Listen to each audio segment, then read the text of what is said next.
Episode की start में हम लिंग फैंग और उस वॉरियर को देखते हैं जो उन स्नेक से लड़ रहे होते हैं, लेकिन वो सारे स्नेक्स जमीन के अंदर से छुप छुप कर उन पर अटैक किए जा रहे होते हैं, जिस वजह से उन्हें समझ नहीं आता कि आखिर उन स्नेक्स का अगला अटैक कहां से होगा। इसलिए वो जल्दी उस पर अटैक भी नहीं कर पाते। लेकिन तब लिंग फैंग हवा में उड़ते हुए एक स्नेक के ऊपर अटैक करने जाता है, मगर जैसे ही वो उसे शूट करने वाला होता है पीछे से एक और स्नेक आ जाता है और उन दोनों स्नेक के मुंह में लिंग फैंग फंस जाता है। पर जब तक वो स्नेक उसे खाते, लिंग फैंग चालाकी दिखाते हुए वहां से हट जाता है, जिस वजह से वो दोनों स्नेक्स आपस में ही टकरा जाते हैं और फिर लिंग फैंग दोबारा से उन पर अटैक करते हुए गोल गोल घूमने लगता है, जिस वजह से वो बेवकूफ स्नेक उसकी तरह ही गोल गोल घूमना शुरू कर देते हैं और चालाक लिंग फैंग लगातार गोल गोल घूमे जा रहा होता है और वो इतना ज्यादा घूम घूम के उन स्नेक्स को मोड़ देता है कि दोनों स्नेक आपस में ही बंध जाते हैं। लेकिन तब वहां पर तीसरा स्नेक आ जाता है जो लिंग फैंग के ऊपर अटैक करने लगता है,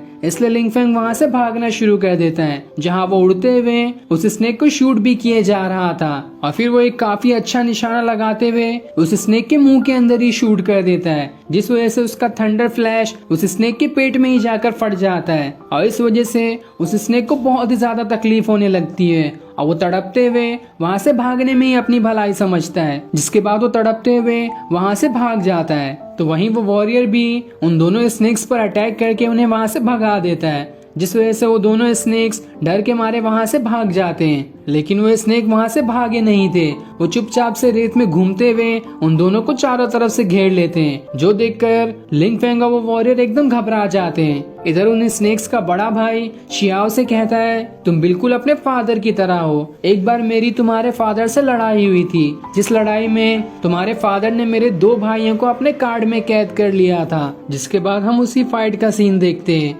जहाँ लिन फैंग और शियाओ के फादर अकेले खड़े होते हैं और उनके सामने उन स्नेक्स का बड़ा भाई और बाकी सभी स्नेक्स होते हैं। वो सभी शियाओ के फादर से कहते हैं, तुम तो सिर्फ 2 ही हो और हम कितने सारे, तुम हमारा कुछ नहीं बिगाड़ सकते। लेकिन शियाओ के फादर कहते हैं, मैं तुम्हें कैसे भी करके इस कार्ड के अंदर लॉक करके ही रहूंगा, इसके लिए चाहे मुझे अपनी जान ही क्यों ना देनी पड़े। जिसके बाद वो अपना एक कार्ड निकालते हुए उसे एक्टिवेट कर देते हैं, जो कार्ड इतना पावरफुल था कि वो पूरे इस वर्ल्ड को ही बदल देता है और चारों तरफ खाली रेत ही रेत हो जाती है, जो देखकर सारे स्नेक्स एकदम गुस्सा हो जाते हैं कि आखिर तुमने हमारी इस दुनिया को बर्बाद कैसे किया, अब तो हम तुम्हें नहीं छोड़ेंगे। जिसके बाद वो सारे स्नेक्स लिंग फैंग और शियाओ के फादर के ऊपर अटैक करना शुरू कर देते हैं, जहां वो अपने सैंड स्टॉर्म का यूज करते हैं और चारों तरफ रेत की आंधी ले आने लगते हैं। लेकिन शियाओ के फादर और लिंग फैंग भी कहाँ कम थे। लिंग फैंग अपनी गन का यूज करता है तो शियाओ के फादर अपनी स्वॉर्ड का,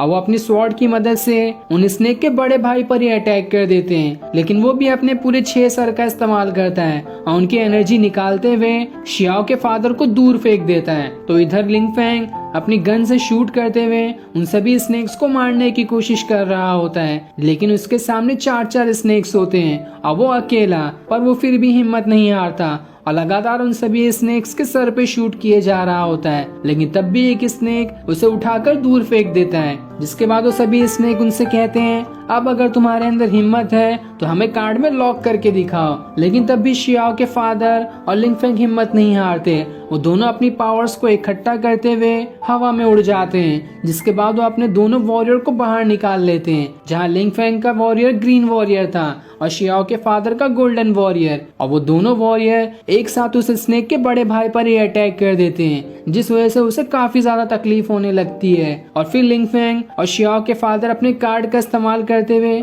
दोबारा से उस बड़े भाई स्नेक पर अटैक कर देते हैं, जिसे तकलीफ में देखते हुए बाकी सारे स्नेक्स डर के मारे वहां से भाग जाते हैं। लेकिन तब तक लिंग फैंग ने एक स्नेक को अपने कार्ड में कैद कर लिया था, तो वहीं शियाओ के फादर ने भी एक स्नेक को अपने कार्ड में कैद कर लिया होता है। जिसके बाद वो दोनों वहां दूसरे कार्ड की मदद से एक लॉक लगा देते हैं, जिसकी वजह से ये सारे स्नेक तब तक यहाँ वापस नहीं आ पाएंगे जब तक उन्हें कोई पावरफुल बॉडी ऑरा महसूस ना हो, और जब तक उन्हें कोई पावरफुल बॉडी ऑरा महसूस नहीं होगा तब तक वो इस वर्ल्ड के अंदर ही सोते रहेंगे। जाएंगे। अब हम शियाओ को देखते हैं, जिसे उस स्नेक का बड़ा भाई कह रहा होता है, तुम्हारा बॉडी ऑरा तो काफी ज्यादा पावरफुल था, इस वजह से तुम्हारा शुक्रिया, जो तुम्हारी वजह से हमारी नींद खुल गई, अब तो हम तुम्हें ही खा जाएंगे। जिसके बाद वो सारे स्नेक्स भाई मिलकर वहां पर अपनी पॉइजनस गैस फैला देते हैं, जिसकी चपेट में आते ही कोई भी मर सकता है। लेकिन तब गोल्डन आर्मर स्वॉर्ड में बदल जाता है और शियाओ से कहता है, तुम्हें टेंशन लेने की जरूरत नहीं है,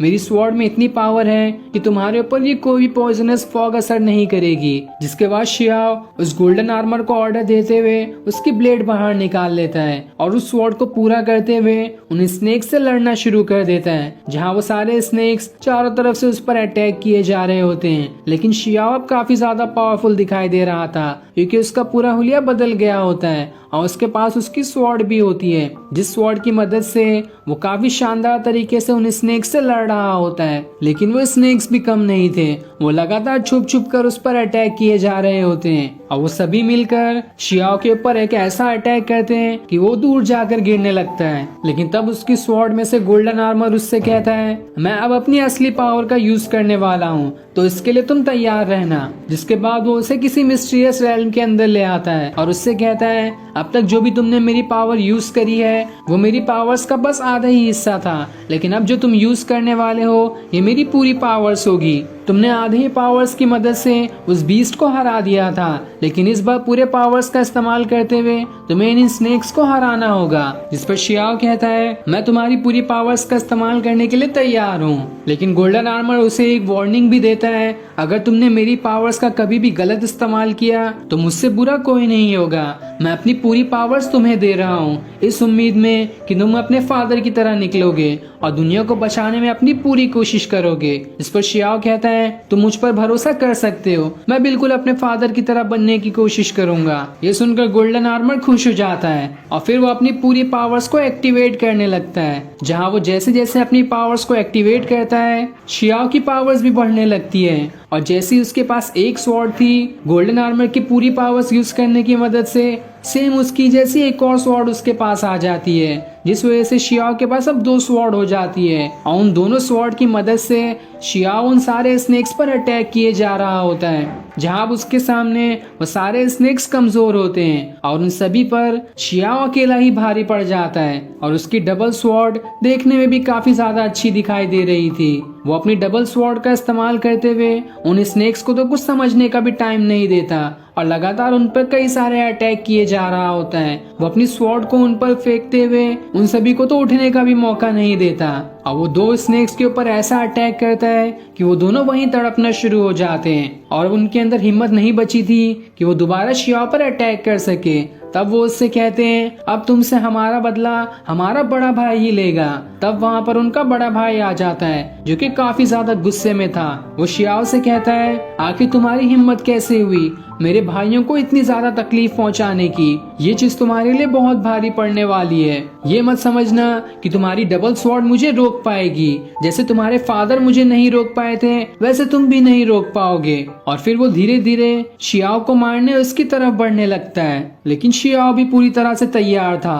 और हर टाइम उसकी हिम्मत बढ़ाने के लिए गोल्डन आर्मर उसे मोटिवेट कर रहा होता है कि तुम्हें बस हिम्मत रखनी है, तुम आसानी से सब चीज से लड़ जाओगे। इधर हम लिंग फैंग और उसके वॉरियर को देखते हैं, जो अभी भी बाकी स्नेक से लड़ रहे होते हैं। लेकिन तब वो लड़ते हुए एक दलदली जमीन के अंदर फंस जाते हैं, जहाँ से बाहर निकलने में उन्हें परेशानी हो रही होती है और फिर उनके पीछे से वो स्नेक उनके ऊपर अटैक करने के लिए आने लगता है। लिंग फैंग जैसे ही उसे शूट करने वाला होता है, पीछे से दूसरा स्नेक उसे एक जोरदार धक्का मार देता है, जिस वजह से उसकी गन दूर जाकर गिरती है और वो अकेले दूर जाकर गिर जाता है, जहाँ वो काफी ज्यादा थक चुका था। और ये सीन दिखाते ही ये एपिसोड यहीं एंड हो जाता है। Thanks for watching.